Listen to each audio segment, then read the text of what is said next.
네, 안녕하십니까. 최경영의 정치본색 시작하겠습니다. 네, 조수진 변호사, 김민하 평론가, 그리고 네, 김종욱입니다. 예, 김종욱 박사님. 이게 순간적으로 요즘은 이름을 자꾸 까먹어요. 나이 네. 드신 거예요. 네, 이유가 있어. 뭔가 좀 운동을 좀 많이 해야 될 저도 것 가끔 제 이름을 까먹습니다. 예, 김종욱 박사님 바로 옆에 있었는데 제가 순간적으로 이름을 까먹어서 죄송합니다. 아닙니다. 예.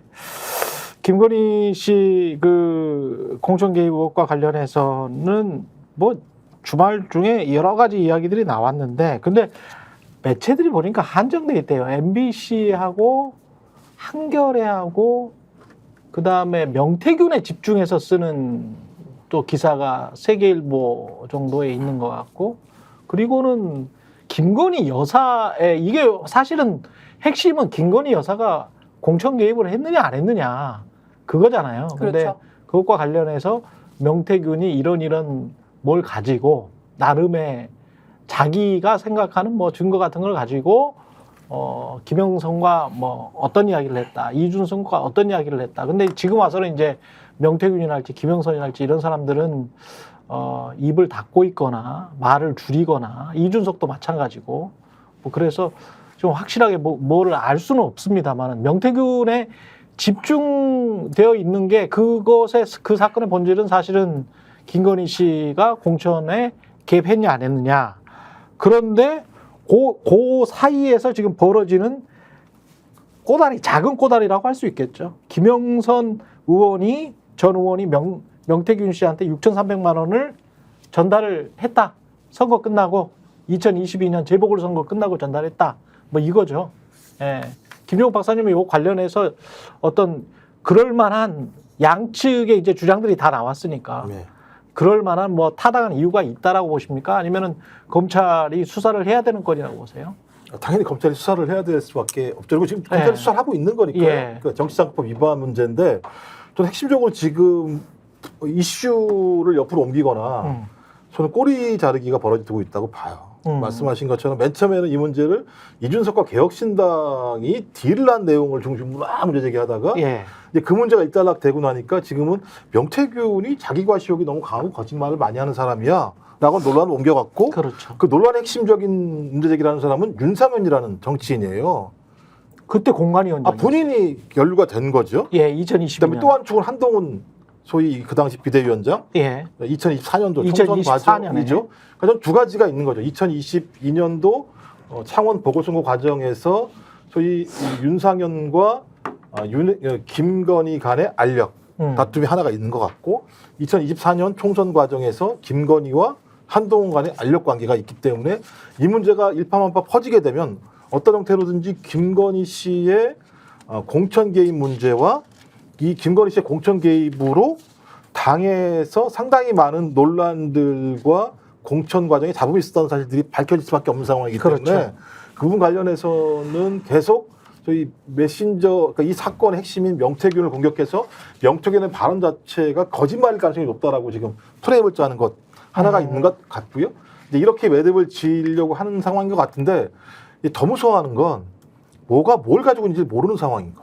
그러니까 국민의힘 내부도 마찬가지잖아요. 예. 누가 뭘 가지고 있는 건지 그 내용이 뭔지를 모르기 때문에 쉽게 이 문제를 어떻게 탁 정리를 못하는 일들이 벌어지고 있는데, 지금 미스토마토는 살라미를 계속 끊어서 내겠다는 거 아니겠습니까? 그렇죠. 그다음에 이 문제뿐만 있는 게 아니다.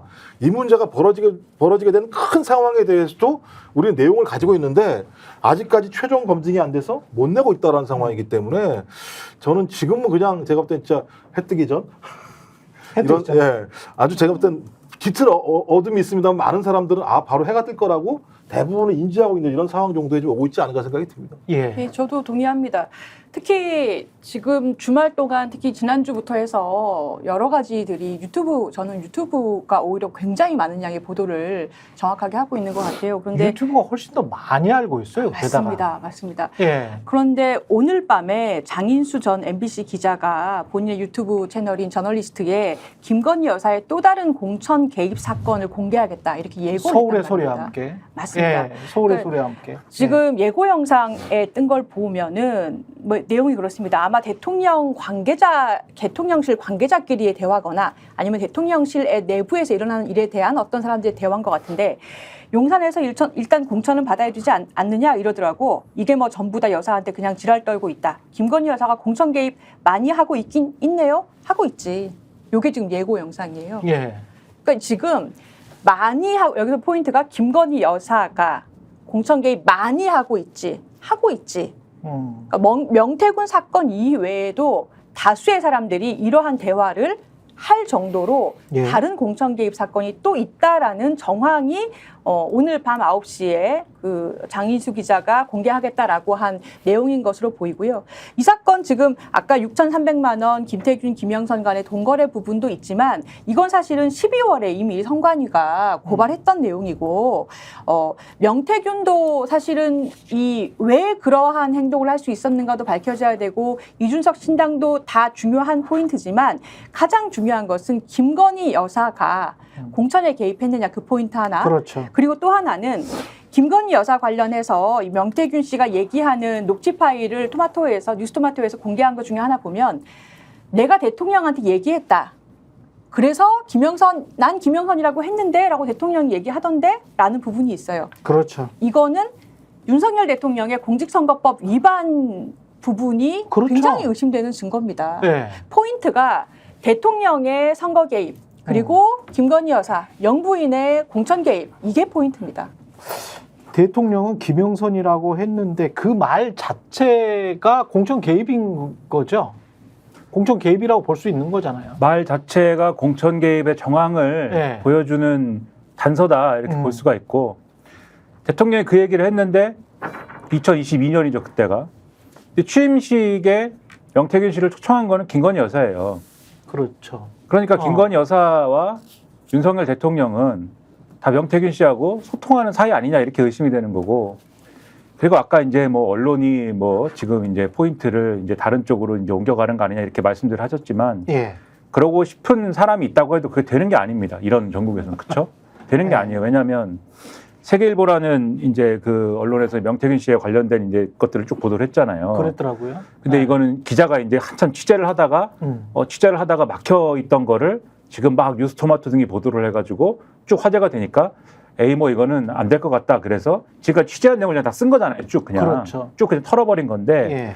이렇게 털었는데 그 내용에 보면은 제가 이제 재밌다고 생각한 게 지역 정치권 인사가 이렇게 얘기하지 않습니까? 명태균 씨가 김건희 여사의 이름을 하도 들먹인 탓에 대통령 비서실 공직기관 비서관이 2차례 명 씨를 만나 경고를 주고 간 것으로 알고 있다. 이렇게 얘기를 하잖아요. 그때는 이시원이네. 그러면 정확하게 공직기관 비서관이 2차례 명 씨를 만나 경고를 주고 갔다라고 얘기를 하니까 그럼 아마도 이제 그 분일 가능성이 큰데 그렇죠. 근데 경고를 주고 그냥 갔다는 거지 않습니까? 예. 만약에 생각을 해보십시오. 김건희 여사를 전혀 모르는 사람이 국민의힘 쪽 사람들이 얘기하는 것처럼 이게 허장성세여서 허풍을 떨어서 허풍을 하고 얘기하고 있으면 내가 김건희 여사랑 잘 알고 있어서 내가 내 영향력을 활용하면 당선도 시켜줄 수 있고 뭐 이런 얘기를 지금 하고 다니는 거 아니에요? 이 사람은 그렇죠. 지역 정치권에서 그렇죠. 당선도 시켜줄 수 있고 당선이 되면 모두 해줄 수 있고 이런 얘기 막 떠벌리고 다니는데 그 사실을 대통령실의 공직기관 비서관 이런 사람들이 알아채가지고 그 사람을 단속을 해야겠다라고 생각을 하면 경고를 2번 주고 집에 갑니까? 그 사람은 고발을 당하든지 하는 거예요. 그렇겠죠. 입건이 되는 겁니다. 그 이 경고를 받고 그냥 갔지 않습니까 지금? 그렇죠. 그러면 용산에서는 이 사실을 어떻게 파악하고 있는 거예요? 명태균 씨와 관련된 사실은? 이 사람은 김건희 여사하고 뭔가 소통하는 사람은 맞다. 근데 그 얘기를 하고 다니는 게 문제다. 이렇게 파악한 거 아닙니까 지금? 그러니까 세계일보의 보도를 봐도 이런 정황들은 나올 수밖에 없는 거예요. 그럼 이렇게 더듬어 가다 보면 제가 6,300만 원 주고 뭐 이거 사실은 지난주에 조금 말씀드렸는데 그랬죠. 이 보도 저는 이 수사를 하는 것은 매우 당연한 것인데 제가 의심스러운 건 이 사실이 알려진 게 더 의심스러워요. 그러니까 왜 알려졌느냐. 저는 오히려 그게 배경이 있다는 생각이 들고 그게 오히려 이 사태에 뭔가 단서를 추정할 만한 어떤 뭐 연결고리 중에 하나가 되지 않을까 이렇게 생각하는 편이라는 거예요. 그래서 김건희 여사의 역할, 명태균 씨가 연결고리 이런 거를 상정하고 이 상황을 보지 않으면 해석이 다 완결적으로 되지 않기 때문에 오히려 지금 명태균 씨와 관련된 얘기가 쭉 나오는 것 자체가 김건희 여사의 어떤 역할이라든가 이런 것들을 오히려 방증을 하고 있다. 저는 그렇게 보는 겁니다. 그러면 김건희 씨와 명태균의 어떤 그 관계 그리고 그것을 덮어버리기 위한 수사일 수도 있다. 이렇게 우리가 추정할 수도 있나요? 근데 그래서 이제 수사를 하고 있는데 그걸 언론에 더 알려서 덮어버리기보다는 예, 그걸 지난 1월에 수사를 착수했지 않습니까? 그렇죠. 그것 때문에 명태균 씨와 김영선 전 의원이 공천을 못 받는 상황에 내몰린 것이고 그랬을 수도 있는 것이고 그것 때문에 명태균 씨가 이 상황은 나하고 이 정권과의 관계가 틀어지는 것이다 라고 생각했을 수 있고 그래서 사실은 개혁신당으로 뭔가 옮겨가려고 준비를 하면서 사실은 이게 세상에 알려지게 된 거잖아요. 그러네. 그리고 나서 지금 더 코너에 몰리는 상황이 되니까 지금은 관계 회복을 위해 노력했을 수 있고 그리고 지난 1월에 수사 착수했다고 했는데 여태 수사에 진전이 없는 거 아닙니까? 그렇죠. 그러니까 이런 정황을 입체적으로 이해할 필요가 있다는 거예요. 왜 이렇게 됐는지에 대해서. 저는 6,300만 원이고 이게 만약에 대가성이 있다라고 그러니까 이 빌린 돈이라고 했잖아요. 예. 빌려준 돈일 뿐이다. 개인 간의 채무일 뿐이다라고 했는데 그걸 입증을 못하면 6,300만 원 정도면은 구속될 수 있다고 봅니다. 구속될 수 있다. 예, 구속될 수 있는 정도의 금원이고 예. 그래서 다들 좀 이상하다. 이게 진작에 12월에 이렇게 고발된 사건이 지금 갑자기 명태균 씨를 마치 스피커가 굉장히 뭐가 부패했다라고 하려는 듯이 이 사람이 네. 폭로한 건 아니지만 이렇게 주목하는 게 좀 이제 이상하다라고 얘기들을 하죠. 근데 저는 요 정도 건이면 명태균 씨가 만약에 이걸로 저 혼자 이렇게 가정을 해봤어요. 구속됐다.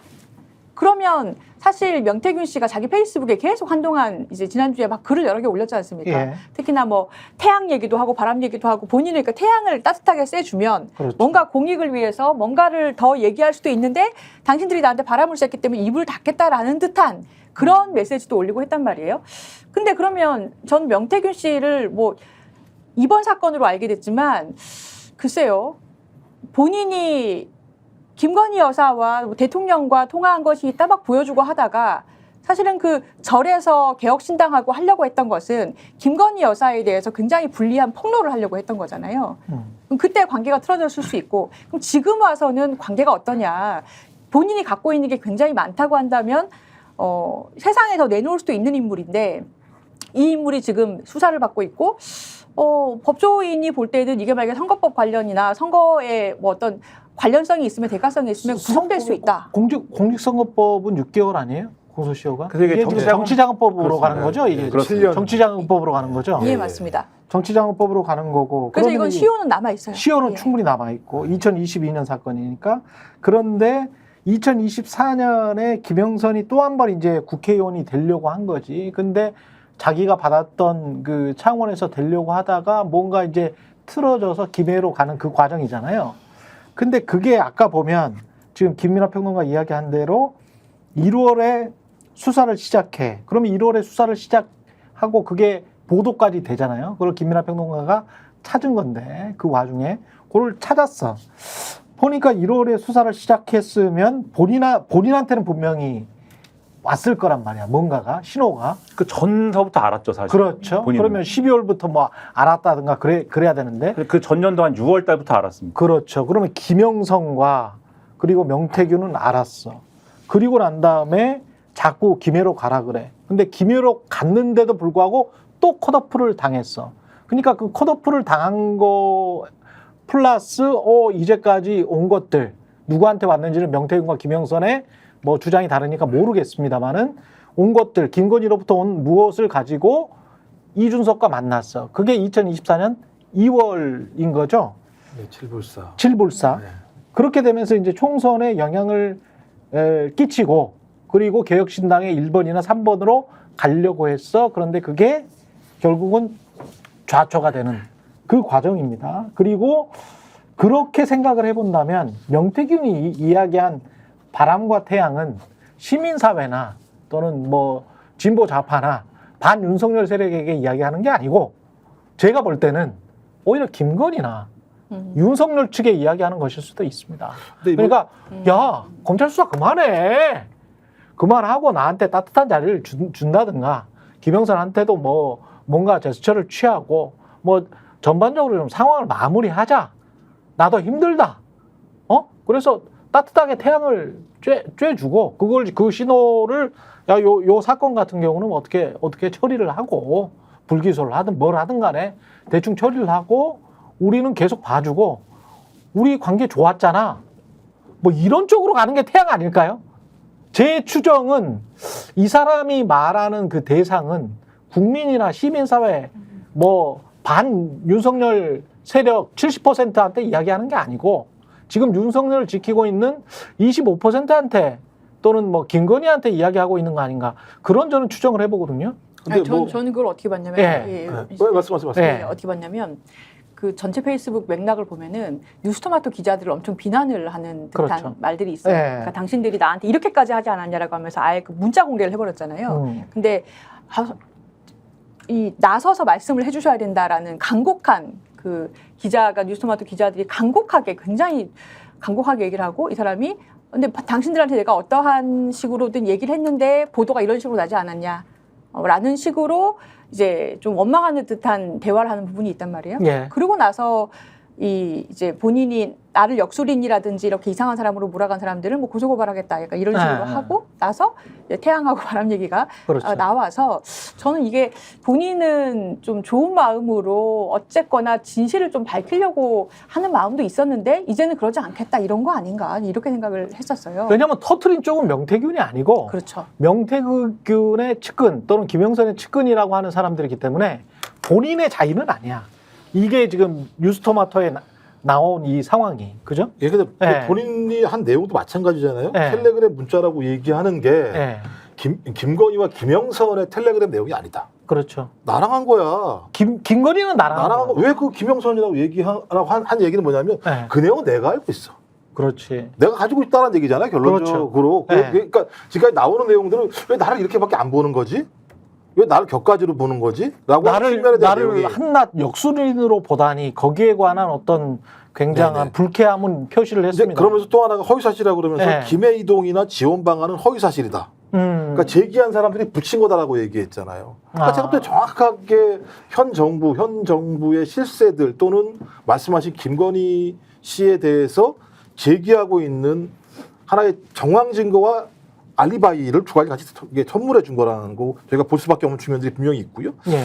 또 하나는 내용 자체가 참 그다음에 나온 게 김영선에게 전략 공천해 줄 힘이 없고 김건희 얘기를 하는 김건희가 거죠. 네, 힘이 없고 그러니까 니네들 가서 경쟁을 해라라고 얘기했다는 거예요. 얘기 뭐냐면 텔레그램 내용이 사실이라는 걸 입증해 주는 거예요. 그렇죠. 김해 갔다는 거잖아요. 예. 근데 김해를 갈 수 있었던 동력이 어디예요? 이 말에 의하면 김건희 씨가 말을 했다는 게 확인이 되는 거니까 저는 명태균 씨가 반박 논리로 얘기한 건 이 모든 공천 과정의 딜은 김건희와 내가 한 거야 라고 하는 것을 확증해 주는 거잖아요. 전 그렇다면 이 얘기는 바람과 태양의 얘기는 다른 측에 얘기하는 게 아니라 소위 김건희 씨에게 하는 얘기라고 볼 수밖에 없는 거죠. 그러니까 종합적으로 보면은 부인할 수는 없는 거예요. 명태균 씨하고 김건희 여사의 관계를 그렇지. 본인이 부인할 수는 없는 거예요. 예. 여러 가지 정황상. 근데 이제 이것을 공천 개입인 것이냐 여러 가지 법적으로 김건희 여사하고 문제될 만한 사안에 대해서는 방어를 하려고 하는 건데 그러니까 명태균 씨 입장에서 보면은 이 검찰 수사 문제가 일종의 비유를 하자면 추정입니다만 목줄이 걸려 있는 거지 않습니까? 검찰 수사를 가지고 목줄로 활용할 수 있는 권력이 어딘 거예요. 그것은 우리 같은 사람들이 그냥 앉아서 추정하기로는 그것은 용산인 거 아닙니까? 결국은. 그러니까 용산이 목줄을 쥐고 있다는 것이다. 우리가 이렇게 이해를 한다면 나한테 목줄이 걸려 있는데 언론사 기자가 와가지고 나한테 명태균인 나한테 뭘 자꾸 내놓으라고 하는 거예요. 예. 당신이 갖고 있는 텔레그램 메시지를 공개하라든지 당신이 인정을 해달라든지 이런 얘기를 하는 겁니다. 할 수가 있습니까? 할 수가 없지요. 그런데 만약에 이 기자가 뭐 다른 방식을 통해서 다른 취재의 소스를 통해서 또는 다른 자신이 드러나지 않는 다른 방식을 통해서 혹시라도 이렇게 보도를 한다거나 할 때 옆에서 조력해주는 방식으로 드러나지 않는 방식으로 했다면 그것은 예를 들면 뭐 햇빛이 돼가지고 내가 외출을 벗을 수도 있는데 다른 방식이라면 실질적으로 명태균이라는 이름 석자가 수면 위로 올라오면 이렇게 되지 않습니까 상황이. 그렇죠. 이렇게 되잖아요. 네. 그럼 앞으로 이 목줄이 달려있는데 김건희 여사 편을 드는 수밖에 없는 거 아닙니까 이분 같은 경우에는. 저는 이제 그런 얘기를 하는 거 아니냐라고 이제 말씀을 드린 거고 결과적으로는 그 목줄을 활용할 수 있는 사람이 누구냐 이게 이제 핵심이 아니냐 저는 그 말씀을 드리는 거죠. 목줄을 활용할 수 있는 사람이 누구냐? 결국은 또 텔레그램이든 뭐 지금 뭐 여의도에 떠도는 이야기는 육성도 있다. 그런 이야기가 떠들고 있기 때문에 그거를 누가 가지고 있느냐 그런 것도 그 여부도 이제 진짜 가지고 있느냐 그게 뭐 가지고 있다면 언제 어떤 형식으로 밝혀질 것이냐 그런 것도 변호사님 나와 있으니까 조 변호사님한테 그걸 여쭤볼게요. 가령 저랑 지금 김종욱 박사님이랑 대화를 하고 있어요. 근데 대화를 하고 있는데 옆에 사람이 대화의 상대자는 아니야. 대화에 끼어들어 있는 사람은 아니죠. 서로 통화를 하고 있는데 그 통화 소리가 들려. 어떤 이유인지는 모르겠지만 스피커폰으로 했는지 뭘로 했는지는 모르겠지만 통화 소리가 들려. 근데 그걸 우연히 녹음을 하게 됐어. 그냥 제 상상입니다. 상상으로 들어주세요. 예? 저한테 뭐 이렇게 소송 들어보면 안 됩니다. 상상입니다. 예, 이렇게 들려. 들리면 그거를 이게 녹음을 했어요. 예. 그 제3자잖아요. 예. 예, 근데 그 제3자가 이거를 만약에 이 양 당사자의 동의를 받지 않고 공개를 하면 네. 이거는 통비법 위반이죠. 위반이죠. 예. 위반이죠. 그 옛날에 저 노회찬 의원님 엑스파일 예. 뭐 이게 대표적으로 삼성. 그렇죠. 예. 삼성. 예. 그게 같은 구조입니다. 그러니까 같은 구조죠. 대화에서 다른 사람의 그 이제 통화 내용 같은 거를 내가 마음대로 이렇게 도청하거나 그걸 도청이라고 하잖아요. 그렇죠. 마음대로 녹음하거나 하면은 형사적으로 처벌받는 게 통신비밀보호법입니다. 예. 근데 여기서 빠져나오는 방법은 내가 그 대화의 당사자가 되는 거라서 그렇지. 두 분이 대화를 할 때 예. 아니면 다른 전화를 할 때 제가 옆에서 그렇지. 끼어들어요. 그렇지. 어. 맞죠. 이렇게 하면 이 사람들도 뭐냐면 인지를 하고 있으니까. 예, 내가 이 대화를 듣고 있다는 걸 알고 있고 끼워줬기 때문에 아. 우리의 대화가 돼서 이게 유법성이 없는 건데 다른 사람의 하생활, 다른 사람의 통화 내역을 내가 녹음하거나 몰래 뭐 어떻게 하거나 하면 그건 다 죄가 되는 거죠. 그래서 설사 그게 스피커폰이라고 하더라도 아니, 스피커폰을 통해서 야 나는 이렇게 대화를 하고 있어. 너 좀 알아먹어. 그것도 똑같습니다. 똑같다. 그것도 타인의 대화인 건 맞죠. 근데 그 뉴스토마토 기자의 말에 의하면 상상이라고 말씀하셨잖아요. 예. 상상에 제가 정황 추정을 얘기하면 예. 계속 들렸다는 거잖아요. 사람 다 모여 있을 때, 예. 야 나 이런 사람이야, 예. 라고 얘기하면서 대통령 또는 대통령 부인과 예. 통화 내용들을 왜냐면 말만 하면 안 믿어주니까. 아. 그러니까 이걸 보였다는 거 다 들었다는 거잖아요. 그래서 이게 뭐 3명이 모인 게 아니라 다수가 모였을 때 그런 내용들을 들렸다라고 하는 것들을 뉴스토마토 기자는 전원에서 들었다. 취재가 돼서 들었다고 얘기하는 거니까. 그거는 뭐 취재해서 들었다. 들은 내용을 쓰는 거는 거기까지 뭐 확인을 했고 우리는 이걸 사실이라고 믿을 만한 충분한 이유가 있었다라고 하는 거는 이제 언론의 자유기 때문에 그걸 말씀드리는 건 아니에요. 그러니까 그 과정에서 같이 회의를 했다는 거잖아요.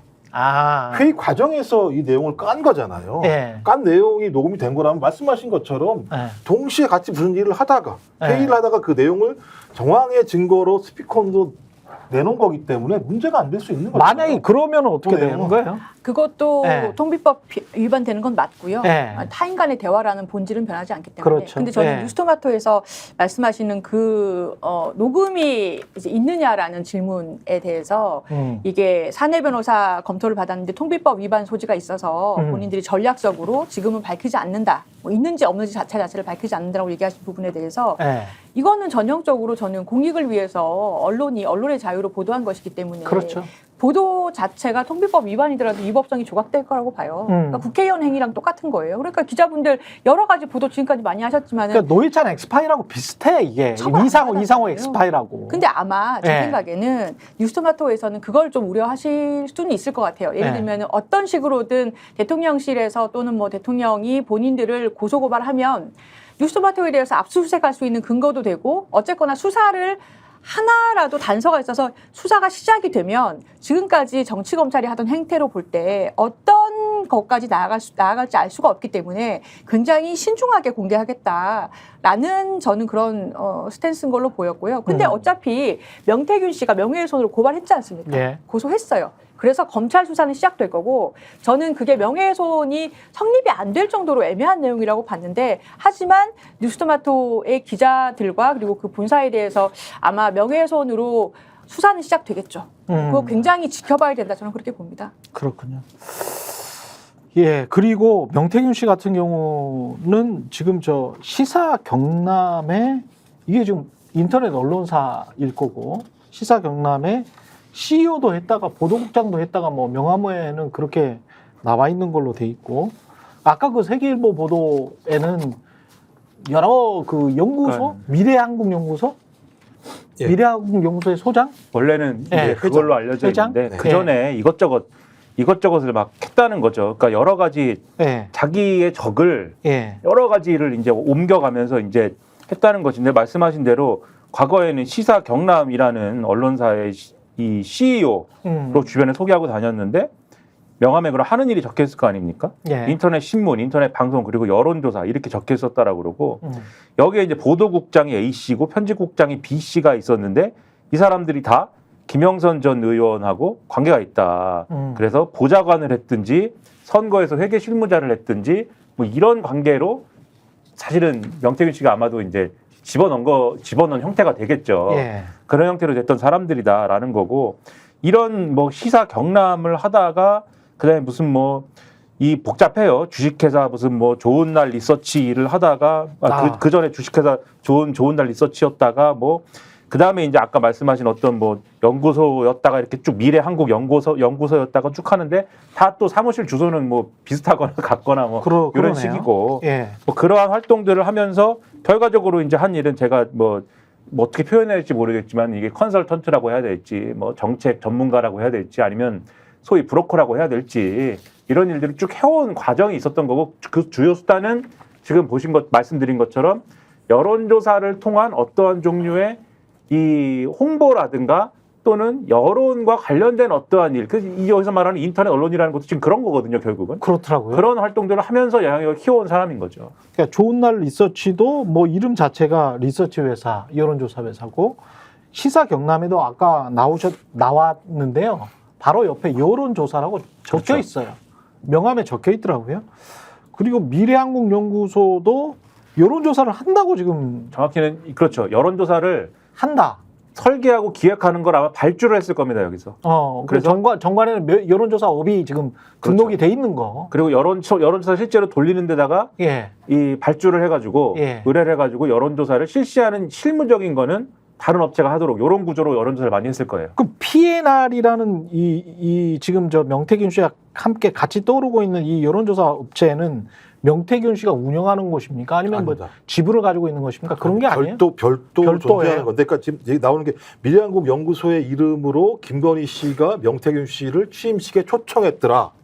이게 핵심인 거죠. 예. 그럼 이제 명태균 씨라는 사람은 김건희 씨한테 미래한국연구소 회장이라는 직함으로 거래가 됐었겠죠. 미래한국연구소 회장. 예. 예. 이제 이 미래한국연구소라는 데가 말씀하신 거 여론조사를 했는데 이 명태균 씨가 유명해진 이유가 여론조사 데이터를 이게 정확성인지 아니 가공인지 정확히 알 수 없습니다만 예를 들어 누구에게 아주 좋은 데이터들을 만들어주는 역할들을 계속했다. 예. 그러니까 이분 만약에 지금 앵커님한테 네. 아주 좋은 내용들의 여론조사들 갖다 계속 만들어주는 거예요. 그게 그리고 지역 언론사에 막 나와. 네. 그리고 또는 심지어는 중앙 언론사에도 막 나와. 그리고 핵심이 예. 소위 지난 대선 과정에서 가장 윤석열 후보에게 유리한 여론조사가 나왔던 데가 PNR이에요.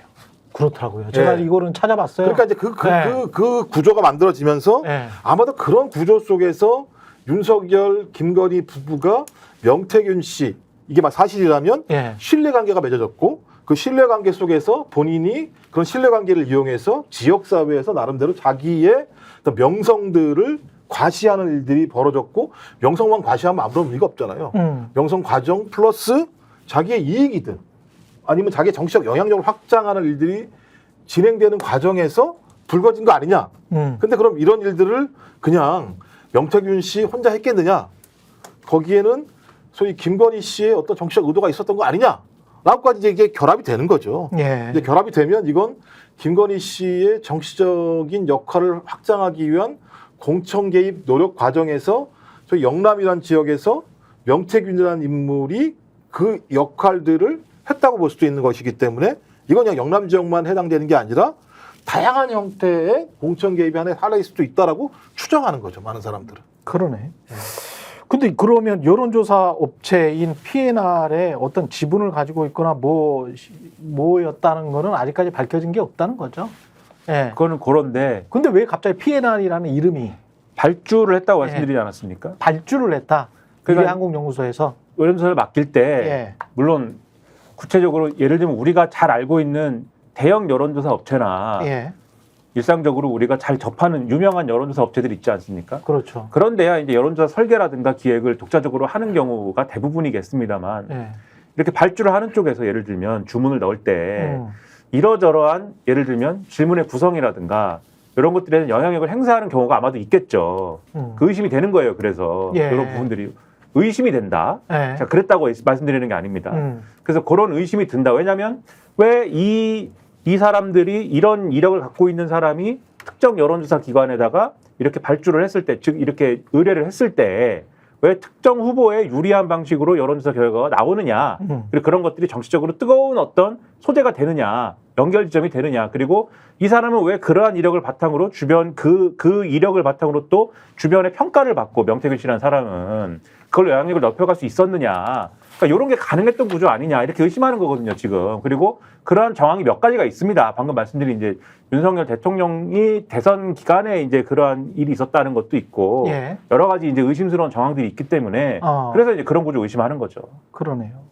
대선 때도 그렇고 이거는 한번 리서치를 쭉 탐사보도 하는 친구들도 한번 탐사보도를 한번 쭉 해봐야 될 필요가 있겠네. 2022년 대선 전 그리고 재보궐선거 전 김영선 의원이 연관된 그리고 총선 전 요거 한 세 가지만 해서 P&R과 미래한국연구소가 발주를 한 거니까 미래한국연구소가 발주를 했다면 뭐 발주한 쪽 근데 그 우리나라 이제 언론이 특징이 어디 의뢰로 뭘 했다라고 하면 어디 의뢰로 한 것은 대부분 좀 그래도 신뢰성이 있는 언론사가 이렇게 해서 그래서 여론조사 기관이 뭘 하거든요. 근데 이제 미래한국연구소라는 곳에서 발주를 했다는 것도 저는 좀 생소하긴 해요.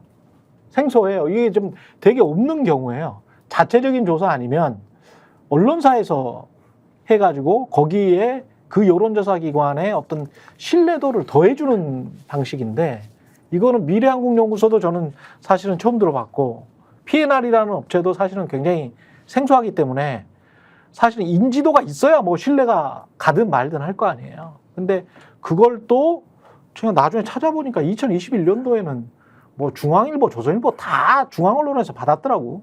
오차범위 밖에서 윤석열 후보가 이재명 후보를 크게 앞서고 있다. 뭐 이런 조사들을 했더라고요. P&R이라는 회사에서. 뭐지? 이거는 어떤 요런 조작의 가능성도 있나? 뭐 이런 생각이 좀 들더라고요. 세계일보에서 보도한 내용도 그런 뉘앙스가 있는 게 지금 앵커님 말씀하신 것처럼 예. 그러니까 지역 정치권 인사의 인터뷰를 이제 뭐 실명은 아니지만 땄는데 예. 명 씨가 실질적으로 여론조사 업체를 운영했다. 그리고 입맛에 맞는 여론조사로 정치적 인맥을 넓혔다. 그중에 이준석 의원도 있었고 김건희 여사도 있는 것이라고 지역 정치권 인사하고 인터뷰를 했다고 하거든요. 그러니까 이게 어느 정도로 뭐 증거가 밝혀졌는지는 모르겠습니다만 예. 입맛에 맞는 여론조사 그리고 여러 유력한 정치인들 이름 이렇게 오르내리는 것으로 봐서 그리고 그중에 김건희 여사도 있다라고 하고 그리고 또 하나가 그냥 여론조사를 돈 받고 해줬는데 또는 아니 뭐 어쨌거나 여론조사 업체가 결과가 잘 나왔다라는 것만으로 이렇게까지 친밀한 관계를 유지했을까 싶은 것이 그 뉴스토마토에서 보도했던 것 중에서 그 명 씨랑 굉장히 한때 가까웠던 D 씨라는 사람이 나와요. 그렇죠. 근데 D 씨가 말하는 그 이 명 씨와 당직자 출신? 예, 그 당직자 D라고 출신. 나오는 예. 예. 예. 이 윤석열 대통령 내외하고의 친밀도를 보면 친분이 보통 이상이거든요. 그러니까 관저로 들어가기 전에 그러니까 아크로비스타 살 때 그 예. 명 씨가 가끔 거기에 들렀다는 거예요. 당선된 뒤에 예. 대통령이 거주하는 아크로비스타를 가끔 들르는 사이고 그리고 윤석열 대통령이 당선된 뒤에 명 씨하고도 대통령이 통화를 했고 김 여사하고도 자주 소통했다. 이게 한때 굉장히 가까웠던 측근이라는 사람이 얘기한 거거든요. 그렇죠. 그러니까 어떻게 하면은 경남에 있는 한 지역의 정치 컨설팅을 하는 사람이 대통령 당선인하고 이 정도의 친분을 유지할 수 있나? 이게 굉장히 저는 의문이고 이 부분 정말 파봐야 된다고 봅니다. 그리고 돈이 있잖아요. 돈. 네네.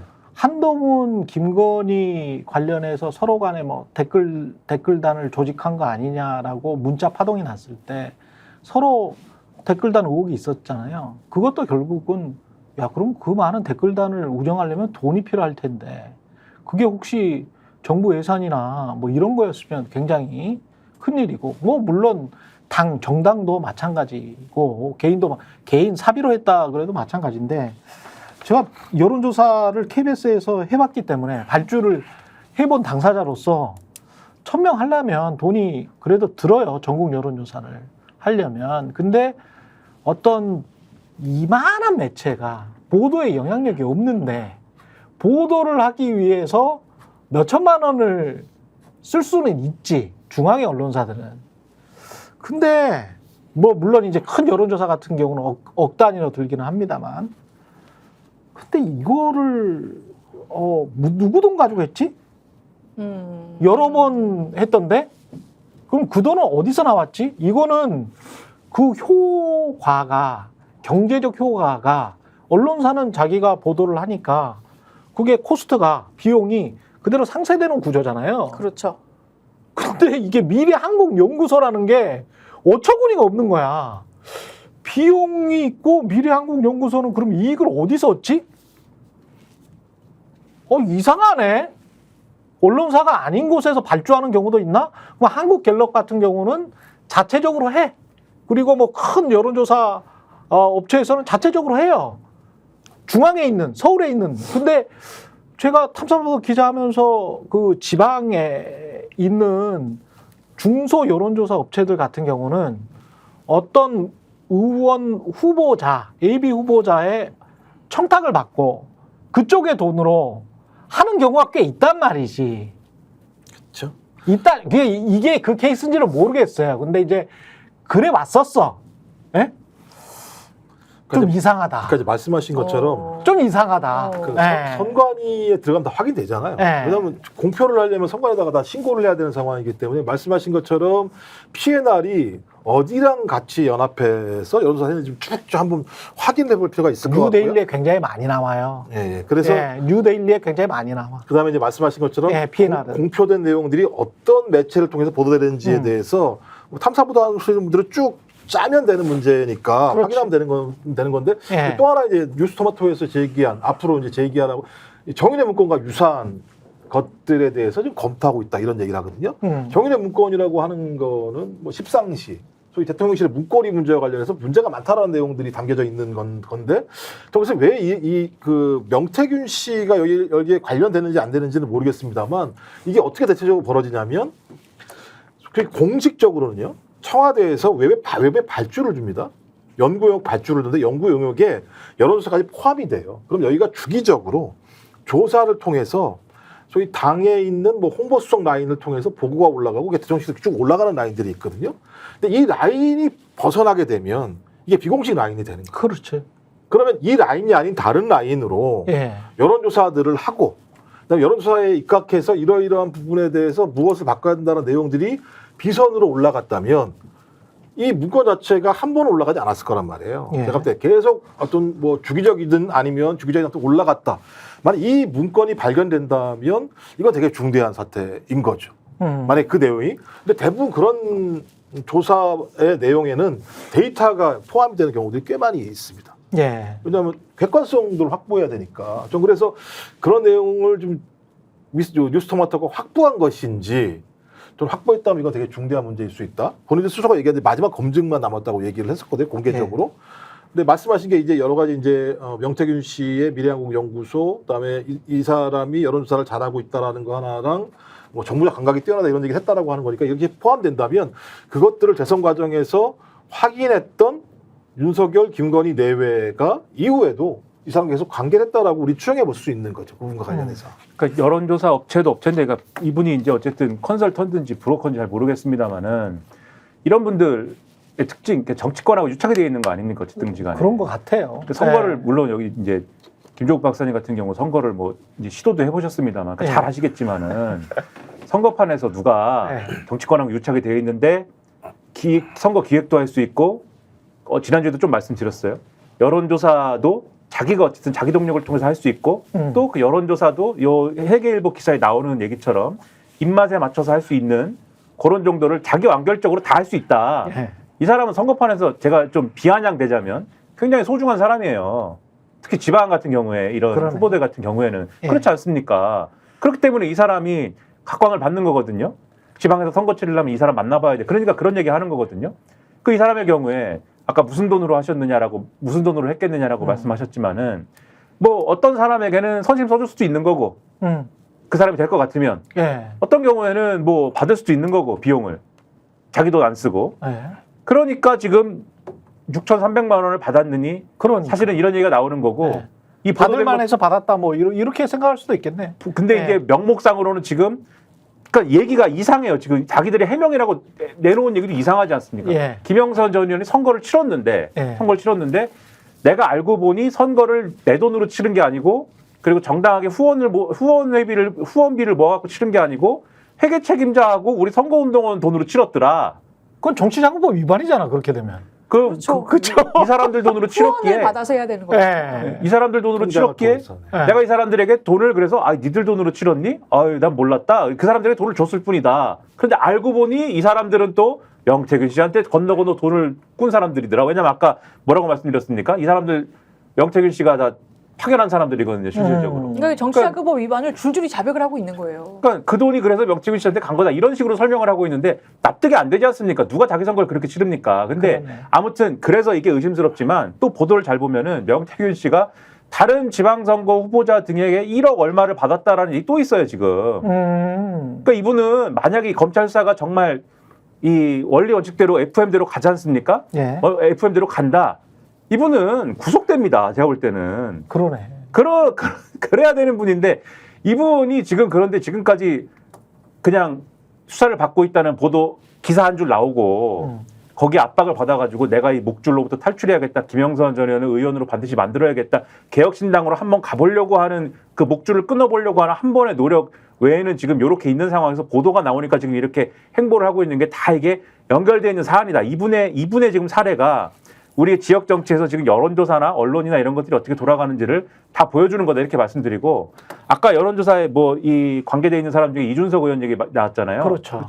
다른 데서 말씀드렸는데 이 얘기는 제가 이해하기로는 이준석 의원이 전당대회 나갔을 때 있지 않습니까? 2011년에 그때 얘기를 하는 것 같아요. 전당대회 나갔을 때 왜냐면은 이런 분들의 경우 명태균 씨 같은 사람들의 경우에는 자기가 어쨌든 뭔가를 했다고 생각하면 증거를 좀 남깁니다. 같이 사진을 찍습니다. 예. 그 지난번에 뉴스토마토 보도에 뭐가 나왔죠? 김종인 전 비대위원장하고 그렇죠. 사진 찍은 게 갑자기 예. 나오지 않습니까? 예. 그 쓸데없이 사진을 왜 같이 찍습니까? 이게 사실 그렇게 뭐 제가 만약에 지금까지 여기서 논의한 내용들이 사실이라면 추정을 한 거지만 그렇죠. 우리끼리 추정을 한 거지만 사실이라면 떳떳한 얘기도 아닌데 예. 뭐하러 같이 사진을 찍습니까? 제가 볼 때는 그 사진이 다 일종의 보험 같은 역할이 될 수도 있는 거거든요. 그리고 정치적 후광을 과시할 수도 있고. 뭐 그럴 수도 있고. 예. 근데 제가 알기로는 명태균 씨하고 이준석 당시 대표가 사진을 같이 찍은 게 있어요. 제가 알기로는 본인이 명태균 씨가 SNS에 올리고 막 이랬을 거예요 아마. 그랬군요. 그게 뭘 보여주냐? 약간 그런 식으로 또 그러면 여기서 가면은 이준석 대표도 사실은 명태균 씨 얘기하면은 그렇게 많이 할 말은 없는 거죠. 다 같이 지금 이런 식으로 얽혀 있어? 이분의 이 네트워크상에 다 같이 연결되는 부분들이 있기 때문에 사실 지금 판이 이런 거거든요. 이거를 다 같이 봐야 이 사건이 총체적으로 이해가 된다라는 겁니다.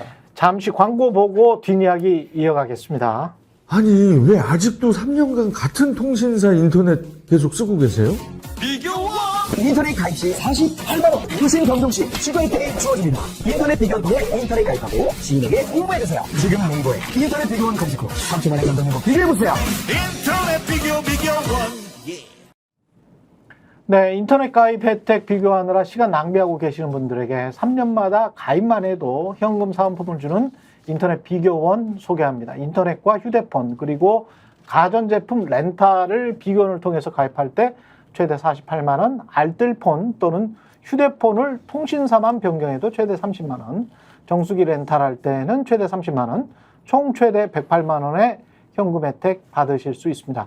현금 사은품 혜택을 원치 않을 경우에는 삼성 55인치 TV로 선택 가능하고요.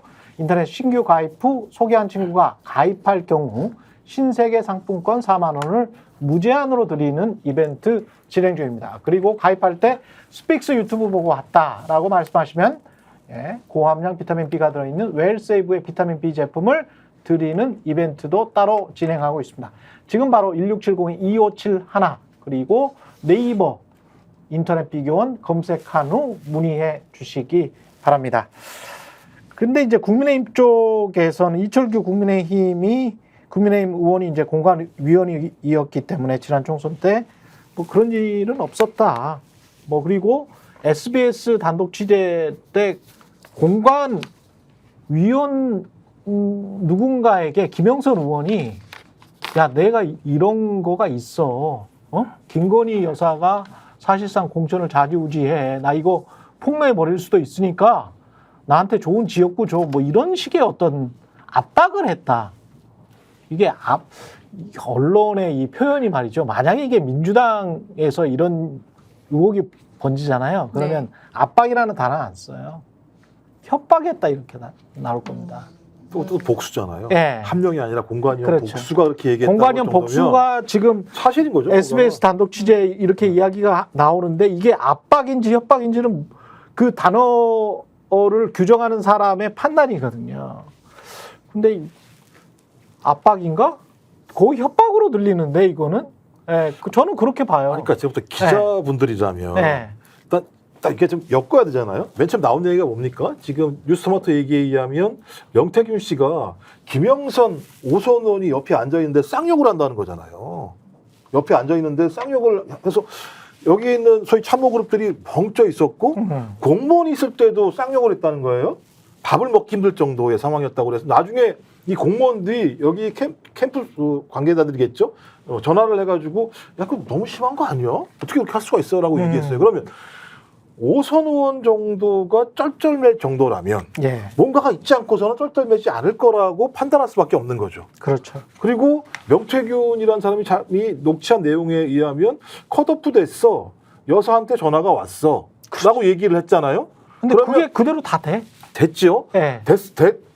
그게 확인이 된 상황이니까 저는 김영선 의원이 그 당시에 공관위원한테 가가지고 그렇게 얘기할 수 있는 거죠. 아니, 본인이 무슨 근거로 그렇게 얘기하냐고요. 그렇다면 이 모든 어떤 힘의 원천은 명태균이라는 사람이 아니면 해석이 안 돼요. 그 명태균 말에 따르면 텔레그램도 자기가 가지고 있는 거야. 그러니까요. 맞아요. 그럼 이 힘의 원천은 김건희 씨라고 확인할 수밖에 없어요. 추정상. 저희는 정황상. 그러니까 공관위원들이 이렇게 난리가 났었고 그 다음에 더 문제가 이제 한동훈 그 당시 비대위원장인 거죠. 단칼에 놓였다는 거잖아요. 그럼 이 얘기는 그 당시에 김건희 한동훈 간의 공천 갈등이 매우 강했구나라고 밖에 볼 수 없는 거거든요. 그러니까 어떻게 단칼에 놓으랍니까? 사실관계를 확인을 해야지. 이게 어떻게 된 거야? 그렇지. 이거 진짜 뭐 문제가 있는 거 아니야? 아니 지금 대통령 부인이 여기에 개입했다는 게 사실이야? 이거 이놈 나쁜 놈이네? 라고 얘기를 해서 오히려 이걸 보호해주는 조치를 취했어야 되는데 단칼에 이 기사 내용에 의하면 그렇다면 이건 제가 볼 때는 내용을 미리 알았을 뿐만 아니라 양측 간에 대단히 큰 갈등이 있었다라고 추정해 볼 수밖에 없는 내용들. 매우 복잡해지는 거죠 이게 그러면. 여러 번 있었을 가능성. 그렇죠. 한 건만 아니었을. 처음이 아니라서. 그래, 처음이 단칼에 아니니까. 잘할 가능성. 말 안 돼. 그러면서 다들 또- 알고 있는 거죠. 네. 어떤 상황인지에 대해서 익숙한 네. 것이고. 예. 그러니까 여기도 보면은 이거를 뭐 부정하는 공관위원이 이철규 의원은 그런 적 없다고 했고 또 다른 공관위원이 절대 그렇지 않다. 김영선 전 의원은 이미 당무감사에 따라 컷오프 대상자였다. 이렇게 얘기를 하는데 컷오프 대상자가 될 판이니까 가서 그렇게 얘기한 거 아닙니까? 김영선 전 의원이. 뭐야 나 컷오프 시켜. 나 공천 안 주면 다 폭로할 거야. 가서 그렇게 얘기한 거 아닙니까? 그러니 컷오프 대상자니까. 대상자가 될 판이니까.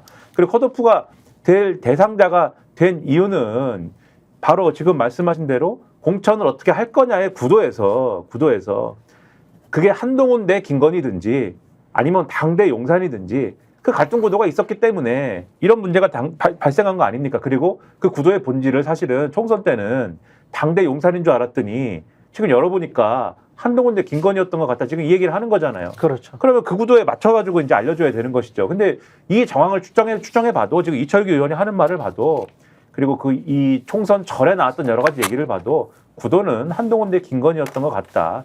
이 얘기에 힘을 실어주는 그러한 정황이 아닌가 싶은 겁니다. 예. 맞아요. SBS 그 보도를 봐도 그 A 씨라고 되어 있는 그 공관위원이 한 얘기가 김영선 전 의원이 이렇게 얘기했다는 거 아닙니까? 김 여사에게 전화 한 통만 해달라. 그러면 답이 나올 것. 이렇게 얘기하면서 나를 공천을 해야 된다, 해달라라고 얘기했다는 거예요. 본인도 예. 김건희 여사를 이름을 팔고 다녔다는 거예요. 예. 공관위원들한테. 그 만약에 정말 공관위원들이 네. 이게 정말 생전 들어본 적이 없는 얘기고 그렇죠. 정말 이게 무슨 말도 안 되는 소리를 하세요? 그렇죠. 뭐 이렇게 했지. 갑자기 자다가 봉창 두드리는 소리라고 생각했으면 네. 그래요? 지금 전화합니다. 여사님 김영선 전 의원이라고 아세요? 전화를 했어야죠. 근데 제가 볼 때는 그렇죠. 전화 안 했다. 네. 왜냐? 전화를 하면 예. 깨지니까. 전화를 하면 네. 왜 그게 잘못됐어? 될 수가 있어서 네 전화를 안 한 것 같다. 네. 그러니까 이 구조가 참 재밌는 거죠. 그러니까 진짜 가면쇼다. 이게 가면 무도회가 많네. 그러니까 김건희 씨가 전화해서 네. 컷오프라고 얘기를 듣고 야 안 되겠다 컷오프니까 캠프에 전화해서 야 빨리 보도자료 만들어라. 보도자료 만들어서 우리 기업 김에 옮긴다고 김에 해. 간다라고 험지 간다고 해. 왜 그랬더니 아니 김건희 여사가 이거 봐야 되니까 줘야 돼. 기사를 만들어서 보여줘야 된다는 거잖아요. 그렇죠. 그러면 김건희 여사가 이걸 인지한다는 거잖아요. 아, 네. 너 김에 가는구나라고 인지한다는 거잖아요. 내 말 들었네. 예, 그랬더니 네. 김영선이 서울에 올라가서 공관위원한테 예. 야, 너 뭐 얘기 안 들었어? 다 얘기된 내용이잖아. 네. 확인해 보라니까라고 얘기했다는 거잖아요. 그럼 맨 처음에 뿌리가 어디예요? 김건희 김건희지. 씨잖아요. 누가 뭐라고 얘기해도. 김건희지. 만약에 이 주장이 맞다면. 그 역할을 누가 예를 들면 했어요? 명태균 한 거잖아요. 이걸 뭐 어떻게 다르게 설명을 해, 우리가? 그러니까 오늘 밤 9시에 네. 장인수 기자가 이 공개한다라고 했던, 그러니까 김건희 여사가 공천 개입 많이 하고 있긴 있네요. 하고 있지라고 한 그 영상을 봐야 될 것 같아요. 아마 다른 사례들, 제2, 제3의 명태균 사례, 네. 김영선 사례가 있지 않을까. 제가 오늘 거기 싶습니다. 뭐 앵커로 가기 때문에 그러세요? 내용은 다 알고 있죠. 내용은 다 알고 있는데 미리 조금 여기 예. 스픽스에서 조금 공개 안 됩니까? 이렇게는 말씀드릴 수 있어요. 명태균 씨는 아니야. 그러겠죠. 이 사건은 아니야. 다 그런 거 아니겠어요? 그리고 명태균 씨는 대통령실 관계자 아니잖아. 장르는 그렇죠. 근데 같은 장르죠. 예? 장르는 같은 장르지. 뉴스토마토도 지금 똑같은 이야기를 했잖아요. 장르가 이 장르도 있고 공천 개입이라는 장르도 있고 다른 장르도 또 있어요. 나온다. 네. 또 나온다 이야기를 했잖아요. 그러면 대통령 녹취록이 5시간이 있는데 5시간이에요? 아니 그거는 나왔잖아 지금 외고가. 5시간. 5시간이 있는데 그러면 그거가 한 장르만 있을까? 그럼 오늘 하는 얘기는 다른 장르입니까 그러면?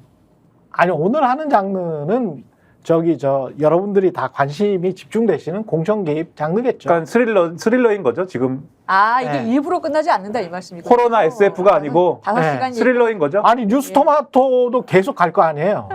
그러니까요. 서울의 소리나 장인수 기자도 아마 계속 가지 않을까요? 아니, 그러니까 정황을 보면. 일단 오늘은 스릴러다. 오늘 틀어주는 거는. 그러니까 정황을 보면 네. 작년 11월, 12월부터 예. 소위 5, 60명의 검사 출신들이 공천에 꽂힐 거다라고 얘기를 했었고 네. 핵심적으로 어디냐 영남일 거라고 얘기를 했었으면 얼마나 많은 분란이 작업들이 있었겠어요. 얼마 벌어지겠죠. 한 사례가 창원 얼마나 의창, 많은. 그러니까 창원 의창도 마찬가지입니다만 2024년도 같은 경우는 현직 검사가 거의 간다라고 이미 얘기가 나와서 난리가 나서 이원석 검찰총장이 너 장난치냐 현직 검사가 뭔 짓이야라고 얘기를 해서 날라가 버리고 난 다음에 거기에 또 다른 사람이 날라갔고 윤핵관이 2022년도에 밀었던 사람이 현직 의원이 된 일이 벌어졌잖아요. 이게 하나의 사례잖아요. 예. 그러면 영남 지역에 이 사례만 있었겠어요?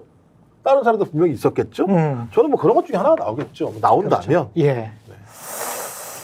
사람 말하는 화자 그리고 연루된 사람 화자의 신빙성이나 이런 것도 굉장히 중요할 것 같죠. 예. 결국 최종 종착지는 누가 까야 되나? 그거는 김건희 씨가 스스로 까야 되나? 김건희 씨가 만약에 그 연루가 돼 있다면 그렇죠? 아니, 검찰 조사가 돼야지 본인이 입으로 그렇지. 얘기할 텐데 특검. 얘기할 턱이 없겠죠. 참 상황이 이게 지금 사실은 웃으면서 할 이야기는 아닌 거는 같아요. 이 나라 꼴이 어쩌다가 이렇게 된 겁니까 사실은? 이게 네. 김건희 씨 이름이 나오지 않는 주가 없고 네. 그리고 점입가경이라는 말이 이럴 때 쓰는 것인가 싶고 그러니까 상상 이상의 일들이 설마 당선 때부터 계속 벌어진 것 같습니다. 그러니까 당선 때랄지 제가 그때는 당선되고 뭐 거의 한 1년 가까이 지상파에 있었기 때문에 지상파에 있는 사람들의 특성은 첫 번째 정말 확인되지 않으면 이거를 말하기가 힘들다. 그다음에 두 번째는 그렇기 때문에 모르고 지나치는 일들이 굉장히 많다. 근데 2년 반 동안에 유튜브에서 이렇게 쭉 보니까 상황을 보니까 모르고 지나쳤던 것들 중에 뭐 유튜브가 무슨 뭐 여론을 조작한다, 무슨 뭐 과장이 많다 이렇게 이야기를 하고 있는데 저는 지상파가 축소가 많은 것 같아요. 그리고 확인이 거의 돼가고 있는데 왜냐하면 언론이 말입니다. 검찰이 아니잖아요. 그렇죠. 그러면 어느 정도의 어떤 폭로가 나오고 그러면 그 의혹을 당사자들에게 물어보고 당사자들은 부인한다고 해도 보도할 수밖에 없는 거지. 압수수색을 해서 윤석열이나 김건희 씨가 확답을 받아서 윤석열, 김건희 씨가 설사 야 나는 아니야, 나는 맞아라고 나는 맞아야 그 말이 맞아라는 말을 받아야 그 언론 보도를 할 수 있는 겁니까? 그런 사례가 어디 있습니까? 끝까지 다 거짓말하죠. 닉슨 대통령도 끝까지 다 거짓말했잖아요. 그렇죠. 그리고 말없이 사입했잖아요. 그렇죠. 네, 그리고 덮어버렸던 거 아닙니까? 네. 그렇죠. 골프 쳤냐고 해서 끝까지 안 하다가 사진 나오니까 그때 가서 예를 들면 정리가 되는 거죠. 아니 이거는 검찰이나 특검이 할 일이지. 언제 언론이 검찰이나 특검처럼 압수수색하고 당사자들한테 다 진술 받아가지고 기소할 정도의 여건 또는 재판에서 승소할 정도의 여건까지 받아가지고 보도한 적이 어디 있습니까? 그러니까 저는 이게 김건희 씨가 말이 안 되는 거를 자꾸 요구를 하니까. 성역이라고 생각되는 게 네. 추석 전후 뉴스 보면은요. 주요 키워드랑 구글 트렌드 평균 지수 검색했는데 김건희라는 이름이 1등이에요. 응급실 물가를 눌렀어요. 그러니까 국민들의 관심은 여기에 있는 거예요. 그러니까 그치. 뭐 응급실이나 물가 같은 경우는 워낙 어려운 상황이니까 야 지금 뭐 하자는 거지? 왜 예를 들면 우리가 상상하지 못하는 일들이 건부에서 그것도 용산에서 벌어지지 이런 생각들이 더 중요한 이슈로 검색이 되고 있는 상황인데 말씀하신 것처럼 지상파 보도를 보면 네. 뭐 MBC 정도를 제외하고는 그렇죠. 거의 나오질 않은 상황이기 때문에 나오질 않아. 그냥 국민들이 잘 몰라요. 네. 그러니까 국민들이 뭘 찾냐 이제부터는 그냥 이렇게 뉴미디어 와서 찾아보는 거예요. 네. 사실이 뭐야? 이것도 검색해 보는 거죠. 근데 뭐가 맞는지를. 뉴미디어에서 나와서 하는 의혹 제기가 지상파나 구매체라고 하는 신문사에서 했던 의혹 제기 그 정도예요. 그냥. 그렇죠. 그 정도야. 그 정도를 하고 있는 거지. 뭘 다른 거를 해. 무슨 음모론을 펼칩니까? 근데 우리가 이제까지 음모론이라고 생각해왔던 것.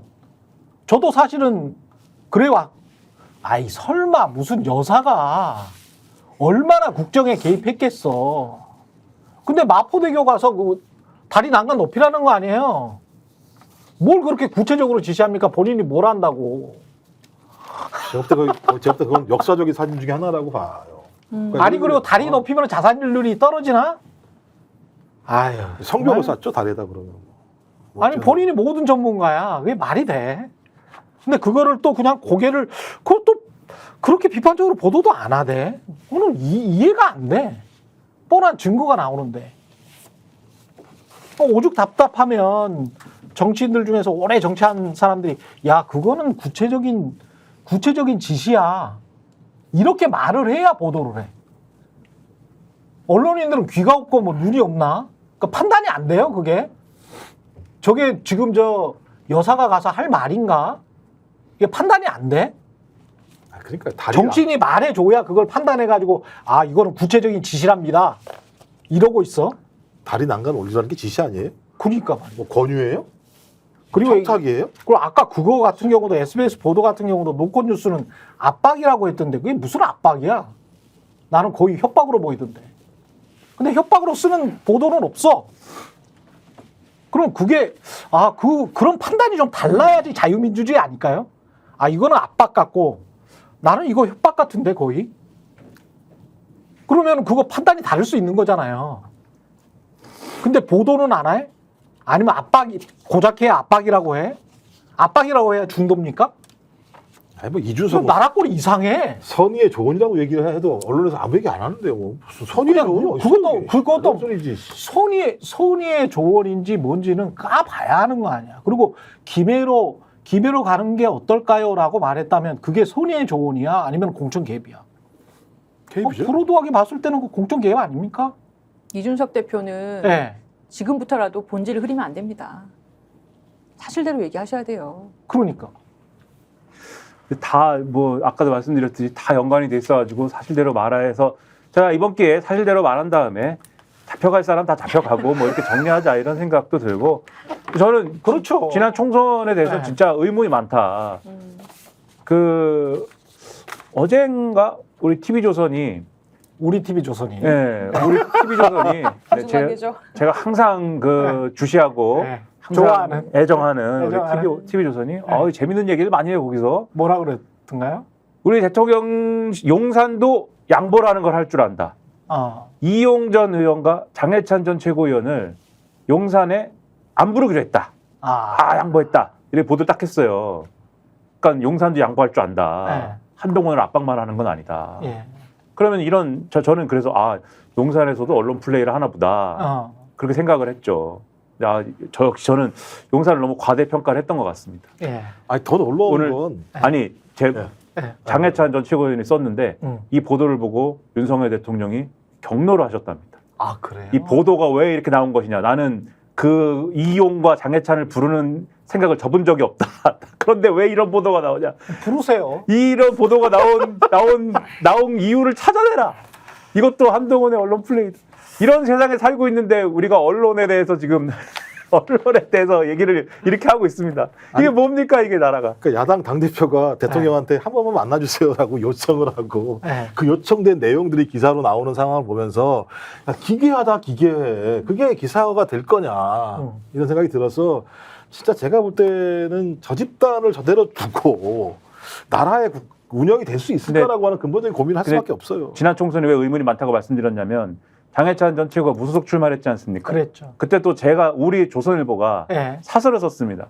장해찬 전 최고위원 무소속 출마를 했는데 무소속 출마하면 표가 갈려가지고 여당에 떨어질 수도 있는데 대통령이 권유했다는 소문이 도는데 장해찬 전 최고는 거기에 대해서 아무 말씀도 안 한다. 그렇지. 대통령실도 맞아. 아무 말도 안 한다. 예. 근데 저는 조선일보가 그런 사설을 쓸 때 뭘 알고 쓰지 모르고 쓰지 않았다고 생각을 하거든요. 장해찬 전 최고에게 무소속 출마를 권유한 것은 대통령일까요? 저는 상당한 의문도 있다 이렇게 말씀드립니다.